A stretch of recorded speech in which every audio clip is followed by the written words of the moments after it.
Councilmember Asatryan, welcome. I'm so sorry, everyone. I got stuck in a meeting at City Hall. My apologies. That's quite all right. We waited and gossiped behind your back. Perfect. Thank you. All right. Welcome to your candidate session. You know a lot about our association, obviously, but I'm going to give you a couple of interesting tidbits of facts so you're even more aware of what we do. In the past, well, first of all, we were formed back in 1920, so we are 106 years old. I know I look it, most of my colleagues don't. But having said that, we also give tremendously back to the community. And by that I mean, for the past 22, I want to say 15, 20 years, we have distributed somewhere close to about $1.5 million to organizations such as Salvation Army and community partner organizations in Glendale. So we're in the business of giving and participating and being part and parcel of this association. We have 1,500 members, give or take, but 1,200 of us are registered voters. When you take that and you apply the multiplier to it, you will see that with our families, with our extensive networks and so forth, we have an interesting reach to the Glendale electorate, and this is why this conversation matters, and we're so happy to have you with us. You will have a 2-minute opening statement, council member, and about 2 minutes or so closing. In between, we have 6 questions, time permitting, and we will start asking you the questions as we go. So you have the podium. Welcome, and give us your opening, ma'am. Thank you, and thank you for having me. Again, my apologies for being late to this interview. I'll just speak to the last 3.5 years. As all of you know, I had no plans to run for city council. Originally, it came out of a need that I saw in our city, especially when it came to being thoughtful about policies and the implementation of policies. I've been the biggest champion for many of the issues that you've brought forth. I've also enjoyed the opportunity to be educated by you on many of the policies that have come forward to the City Council. I'm very adamant about the way that we look at policy and ensuring that we're not just passing things that are headline driven and sound great on paper, but they don't really work in practice, or they hinder progress, especially for working families. And I see that time and again at our City Hall. I'd say that whether it's working to streamline our permitting processes or fighting for women and girls, to the way that we do community outreach in our city, recognizing that we have the largest immigrant population in all of California, has to come with a greater responsibility in how we communicate out to the public.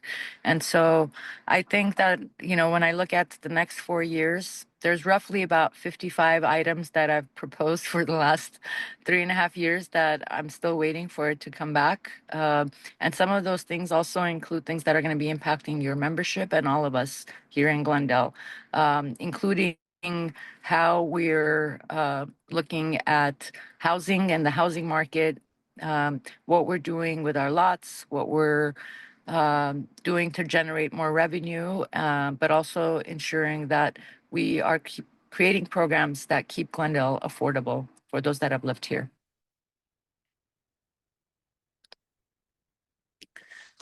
You're muted, Greg. Sorry. Your first question will be from our president, Joe Garpetian. Joe, please Sure. go ahead.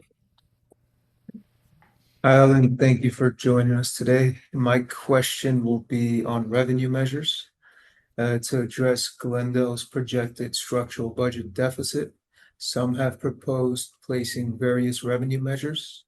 I was wondering if you would be in favor of the following, and if so, please explain. Number 1, parcel tax. Number 2, real estate transfer tax. Number 3, sales tax. And number 4, vacancy tax on residential or commercial properties? Thank you. Sure. So no on the first three. The fourth one was the sales tax. Vacancy tax. Vacancy tax on residential or commercial properties. No, so for the I would say no to the parcel tax, no to the transfer tax.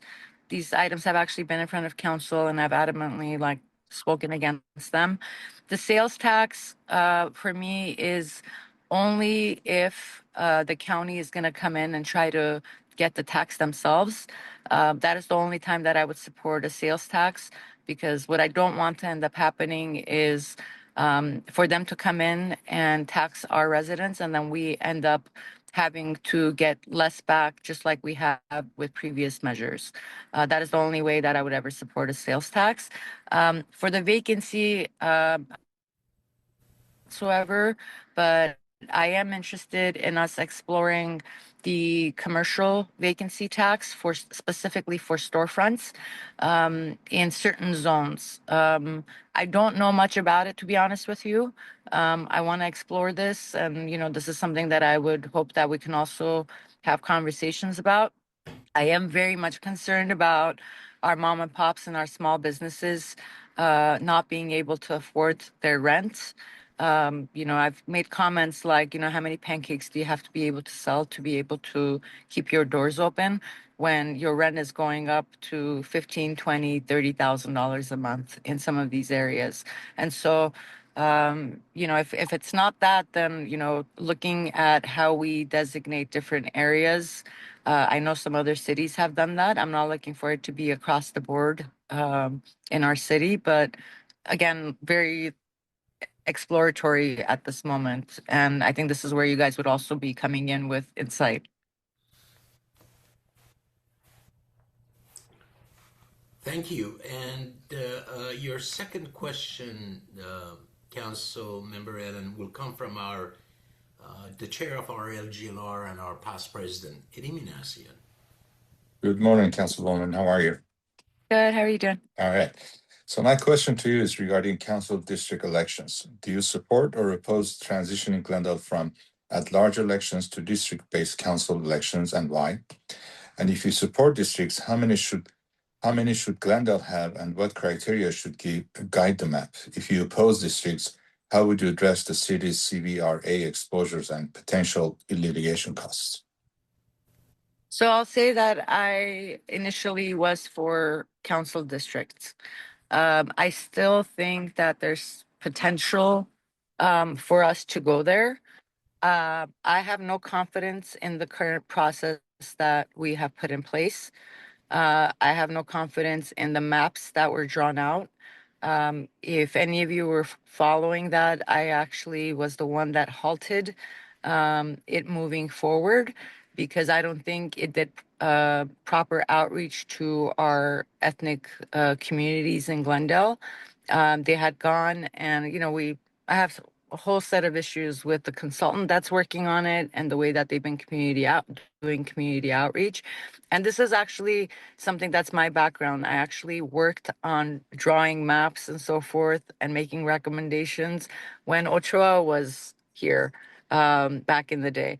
But I think because it's been my background, I also see all the flaws in the system in which we've kind of gone through for the last 2 years. And so I am in no shape or form confident in our current process and what that would lead to if we went to the district. So as it stands right now, I have changed my position to wanting it to remain at large, unless we figure out a system that makes me feel comfortable and confident in the maps that were drawn and the people that it serves. I don't think that, you look at some of the other cities that have been going through this for many years. I don't think that we're right now in a place where we might be hit with a lawsuit just because of the way things are going with the others.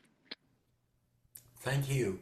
Appreciate that. Your next question will come from Pam Adami, our board member. Yes, good morning. Hi, Ellen. Hi. My question is having to do with housing types and development. In general, which types of housing development do you believe Glendale should prioritize? 1, large apartment buildings. 2, mid-scale multifamily developments, approximately 8 to 16 units. 3, ownership housing such as single-family homes, condominiums, and townhomes, or a balanced mix depending on locations. Well, I think I gravitate towards a balanced mix depending on location. But I also speak to the fact that I live in one of the most overdeveloped or dense areas in North Glendale. I'm on Columbus and Stalker. I think the infrastructure around my neighborhood, as an example, supports even a street like mine that has 50 units. I have the building over is like 150 units and so forth. But because it's at the edge of the hill, it allows for the flow of traffic to come through. And so I do want to see some additional mid-sized. I'm the only council member that lives in a condo and in a multifamily. And I would also say that had I not bought my property at the fall of the market in 2011 with a first-time home buyers program, that was a foreclosed property, I don't think I would be able to afford to live in Glendale and serve on the city council right now. So for me, especially with the pricing for single family homes, what we do to help with new condominiums is going to be really, really important for the future generations. I know that a lot of folks that went to high school and school here are all moving into the valley because that's what they can afford. And I don't want that for the future generation. Thank you. So your next question will be from Armin Avidian. He is part of our local government board, and of course, a former president of Glendale Association of Realtors. Armin? Hi, Ellen. I really appreciate you being here. We were got a little anxious, wondering whether you were going to join us or not. So I am delighted that you are here. So with that in mind, let me ask my question, something which is, I think, near and dear to almost everybody in Glendale, and that concerns the bike lane policy, which is let's call it the future bike lane policy. Certain things have happened in the past, and council did something, then they withdrew what they did, and they covered that mess up. So for the future, let me ask the question: do you support or oppose removing vehicle lanes to create bike-only lanes in Glendale? If you do support lane reductions, what evidence do you have that voters in Glendale agree? If you actually oppose lane reductions, what alternative mobility or safety improvements do you propose? Mhm. So I don't think it's a one size fits all when it comes to bike lanes. I've talked about this many of times.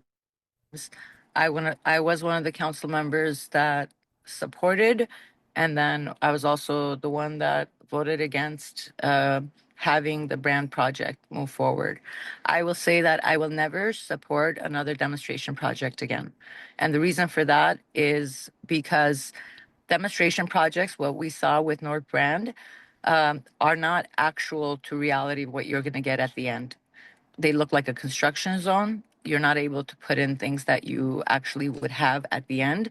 All of the options that you have available when you're doing actual construction and final construction are not there. So I think the brand project was a complete disaster. I live in that neighborhood. I walked there. I was driving there. I made the turns every day, and so I would definitely say that I don't care for demonstration projects moving forward. That was like the first time we had when I was on council that we've done this. And I'm not interested in that anymore. I would say that reduction of lanes and whether it's for bike lanes or for extensions, for sidewalks, for walkability and whatnot, have to really be based on the area that we're talking about.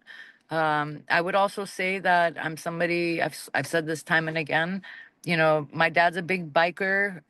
My nephews, are teenagers. Do I want a city where they can bike over to my house? Yes. Do I have a heart attack when I hear they're on their bikes in Glendale? Also, yes. So I think it just varies on location and not creating additional congestion. Thank you. Appreciate it. And of course, our next question would be from our member at LGLR, Vic Gazarian. Vic? Yes. Hi, Ellen. How are you doing? Good. How you doing? Fine, thank you. Okay, so as you know, the city council has been discussing about possibly developing publicly owned parking lots, such as the one in Montrose or around the Civic Center or the south of the Armenian Catholic Church, into mixed-use housing. Do you support such development? And if you support the idea, how will you address parking displacement and protect small businesses? Well, I'll say that there are no projects that information that's been put out there on these parking lots. Ellen, I apologize, but we lost you for a second. Could you please repeat? Can you hear me now? Yes. Okay. I think there's been a lot of misinformation put out about the projects that are coming. I haven't to date seen a single one that has come through or that has been proposed to the city council. Or if there have been to the city, I'm absolutely unaware of it, that staff has had any discussions. As I noted in my questionnaire, I can't commit or say one way or another when there's no project in sight and I don't know what I'm talking about. What I will say is that I know that parking is very important for all of those areas, and that if there were any projects that were coming forward, they would need to make sure that they are including as much parking as possible for those. I would also say that our parking lots are also great opportunities for other community needs. It doesn't have to be housing. Maybe some of them are converted to green spaces. I talked about that, and I even made a proposal, for example, for the lot 15 that was on Orange. There is no green space in that area. And it would have been a great thing. We have a city lot right next to it that is sitting empty a lot of times. It would have been a great thing that currently is all cement. So it's not just, I know everyone talks about housing, but it's not just, it's looking at the best use of your land. And if the infrastructure supports it, how it's going to affect the neighborhoods around it, and what does it ultimately deliver for the city. And so I'm not married to it. I think all of you know that I'm very thoughtful when it comes to these, and it's not just being a rubber stamp one way or another. Very good. Thank you. And your next question would be from Susan Bruselian, our president-elect of Glendale Association of REALTORS. Susan, please. Hi, Ellen. Thanks for being here. Sure. So first question. This is regarding rent registry. Do you support or oppose a mandatory rent registry in Glendale? If you support it, what specific data should be collected and how should sensitive information from the public be protected? If you oppose it, what alternative data sources would the city rely upon for rental market analysis? I don't support rental registry. I think it's another bureaucratic layer adding to our current system. I would say that our housing department has some data on vacancies and needs. I would also look to you guys and any of the other organizations, as I have in the past, to make my determination. So I can't speak to it, but I know that I've always been against the rent registry. I'm also not interested in anything that adds continuous paperwork and burdens to residents or landlords or small businesses. You've seen that time and again with me. Even when, for example, they were coming out or they were trying to push the plastics ban, saying like, but then, you know, if someone doesn't qualify, they can come fill out a waiver. People don't have time. They're living their lives. And I don't want to create anything that creates additional work for people having to deal with City Hall or do paperwork. Also recognizing that, again, we have over 54% of our residents who are foreign born, and them navigating government systems is a very difficult thing to begin with. Thank you so much. Mm-hmm. Thank you, Council Member. Now we reach the moment that I think you're waiting for to give us your closing remarks. Please go ahead. Sure. I'll just say thank you for this opportunity and thank you for your partnership in the last 3.5 years. You know, when I asked for your support, whether it was based on not knowing my true background when I was running, I have proven for the last 3.5 years that I've been a strong and reliable partner for all of you. I take immense pride in being proactive in my relationships. I'll also say that I'm the only candidate that got the sole early endorsement of our public safety, which I know is very important to all of our groups, along with a broad coalition of supporters. So, you know, sometimes I get canceled by one side and then I get canceled on the other side. But I think all of those things are because I go issue by issue and I'm thoughtful in what we're putting forth in our city that impacts our residents and our small businesses. So I hope to earn your support. Well, thank you so very much, and we appreciate you taking time with us, and we will bid you farewell and good luck on your campaign trails. Thank you. And Thank you. apologies again for being late. I'm sitting in like 100 degrees in my car outside of City Hall. Thank you. Thanks. Thanks, Ellen.